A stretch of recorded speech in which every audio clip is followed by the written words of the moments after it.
Hi there, welcome to the latest episode of my 10-minute moan. And the topic of this 10-minute moan is mental. Police have issued a second mugshot of a convicted female British ISIS terrorist after she complained that her first picture showed her without her head covering. I'm actually losing the will to live sometimes, right? This stuff is just bonkers. So what happened? This woman was arrested. She's 36. Her name's Farishta Jami. She was preparing to travel to Afghanistan with her children, planning for them to become martyrs for Islamic State. You're listening to this? Her own children. When the police raided her address in November 2023. So they took a mugshot of her, and it was this one, as you would, standing at a jail, showing everybody your height, 5 foot, 6-ish, and so people can see you, right? And then Westminster's police were issued a fresh custody image with her, with just her eyes visible beneath her full head covering.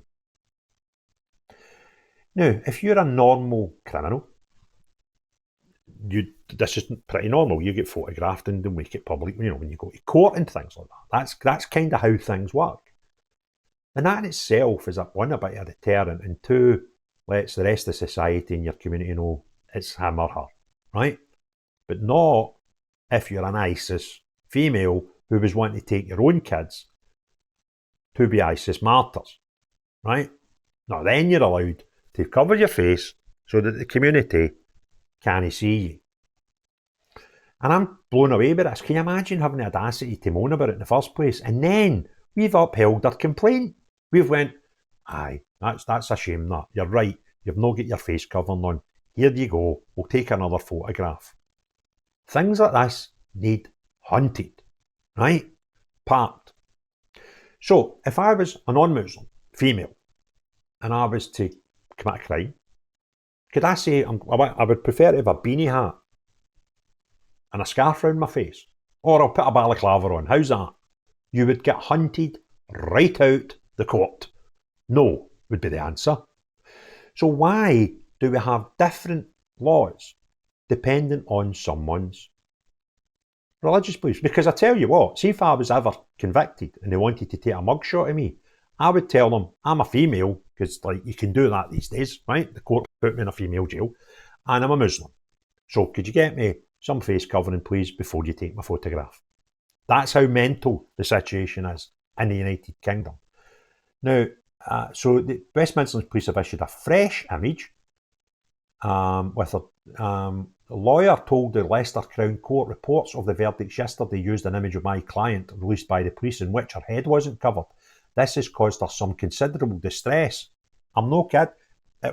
That's what it's meant to do.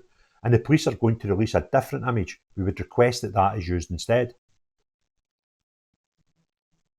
She's guilty of trying to take her own kids to join ISIS. And where was she taking them? Afghanistan.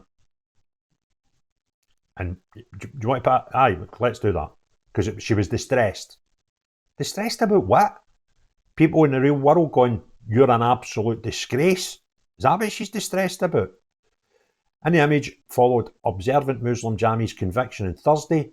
She's seen with her long dark hair uncovered and tied back. Lawyers told the Crown Court reports of the verdict yesterday used the blah blah blah. I've done that bit actually. Considerable distress.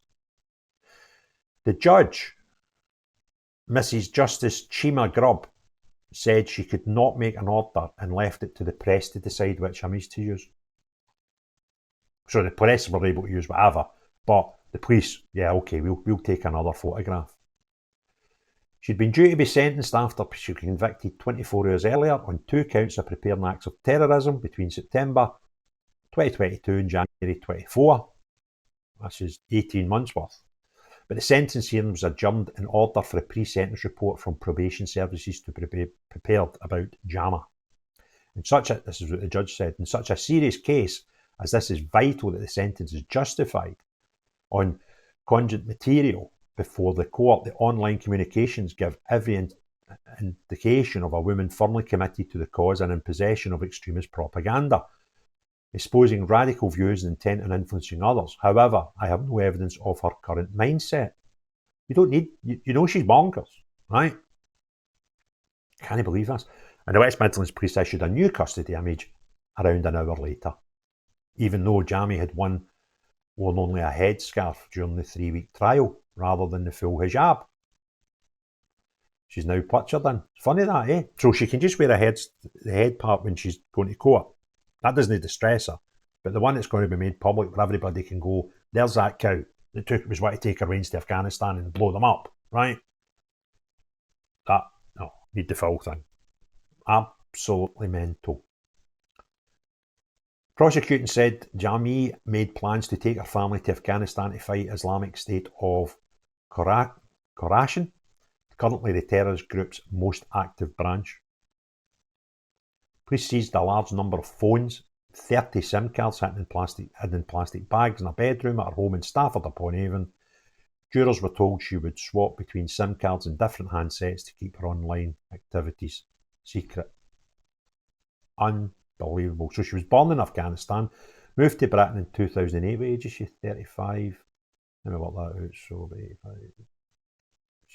Mid-20s when she came here to live with her husband, who already lived in the city in the northwest. She fell pregnant, quickly moved south in 2023 after the marriage turned violent. She'll now be sentenced on a date to be fixed. Unbelievable. So there we go. If you enjoyed the video, I'm trying to think, probably enjoyed isn't the right word. If you found it interesting, you want other people to do it, to see it, what you do is either thumbs up, comment, or even hit the share button. These things all help put the video onto other people's timelines on YouTube, so that would help massively. But it's another one. In 2013, Lancashire police took the opposite course of action when the force opted to release a mugshot of Shadia Lorgat, then 49, without her face covered after she'd appeared in court wearing a niqab.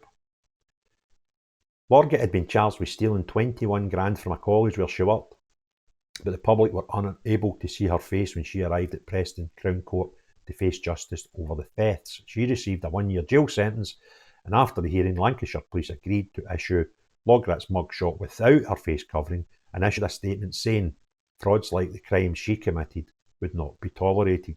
Well, that's kind of how it should be. So, there we go. If you enjoyed the video, thumbs up. If you've not already done so, please hit the subscribe and the notification bell. Let me know your comments below. They're always good. But if you're new to the channel or want to watch more videos, YouTube do a fine thing, and down here they'll recommend a video from mine that you might not have seen. Okay? Click on them if you want to see some more. But most importantly of all, unless you're the type of person that doesn't want to hide your face at court, but wants it from the public when photographs are getting handed out, not you. But everyone else, have a great day. Cheerio, bye now.